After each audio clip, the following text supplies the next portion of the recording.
എന്നാൽ തന്നെ കേരളത്തിൻ്റെ ഇന്നത്തെ രാഷ്ട്രീയ പരിസ്ഥിതിയിൽ BJP-യിൽ അദ്ദേഹത്തെ കൂട്ടുള്ള ആളല്ലാതെ വേറെ ആരും ഇന്ന് BJP-യുടെ ഉന്നതിയിൽ വന്നാൽ ഇവിടെ കൂട്ടക്കലഹം ഉണ്ടാകും എന്നുള്ളത് ഉറപ്പാണ്.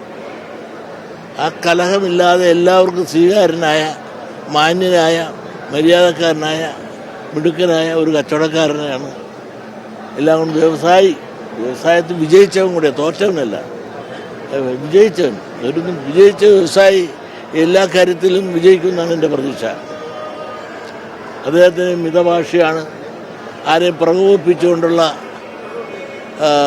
സംസാരങ്ങളില്ല. ആരെയും വിദ്വേഷപരമായുള്ള പെരുമാറ്റമോ പറച്ചിലോ അദ്ദേഹത്തിനില്ല. അതെല്ലാം ഇപ്പോഴത്തെ കേരള പരിസ്ഥിതിയിൽ അദ്ദേഹത്തിന് അത് വളരെ ഗുണകരമായിരിക്കും എനിക്ക് തോന്നുന്നു. പിന്നെ അല്ലാതെ നിങ്ങൾക്ക് എല്ലാവരും നിങ്ങൾ തന്നെ പറഞ്ഞ് എത്രയോ പ്രാവശ്യം TV ഞങ്ങൾ കേട്ടിട്ടുണ്ട്. ഇവിടെ കൂട്ടയടിയാണ്.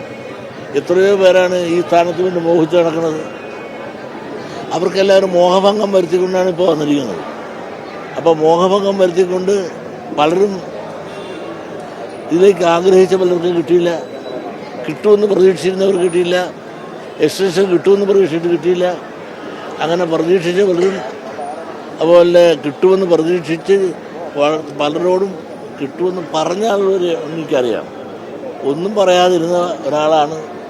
കിട്ടുമെന്ന് ഒരു പ്രതീക്ഷയോ പറച്ചിലോ ഒന്നുമില്ലാതിരുന്ന രാജീവ് ചന്ദ്രശേഖറിനെ കേന്ദ്ര ഗവൺമെൻറ് തിരഞ്ഞെടുത്തത്, അല്ലെങ്കിൽ BJP-യുടെ കേന്ദ്ര നേതൃത്വം തിരഞ്ഞെടുത്തത് കേരളത്തെ സംബന്ധിച്ചിടത്തോളം ആ തീരുമാനം വളരെ കറക്റ്റാണ്. അതാണ് പ്രശ്നം. ഇവിടെ വലിയ പ്രശ്നം ഉണ്ടാകാൻ പോകുന്നത് ഈ മോഹഭംഗം വന്നവരെല്ലാം ഒരുപാട് പേരുണ്ട്. അവരെല്ലാം കൂടി അദ്ദേഹത്തോടു കൂടി സഹകരിച്ചില്ലെങ്കിൽ അദ്ദേഹത്തിന് ഇത് കൊണ്ടുപോകാൻ വളരെ വിഷമം വരും. കാരണം അദ്ദേഹം, ഞാൻ പറഞ്ഞില്ല, ഒരു പൊളിറ്റീഷ്യൻ അല്ല. ഈ മോഹഭംഗം വന്ന എല്ലാവരും ഇങ്ങനെ ഫീൽഡ് അദ്ദേഹം കയറുകയാണ്.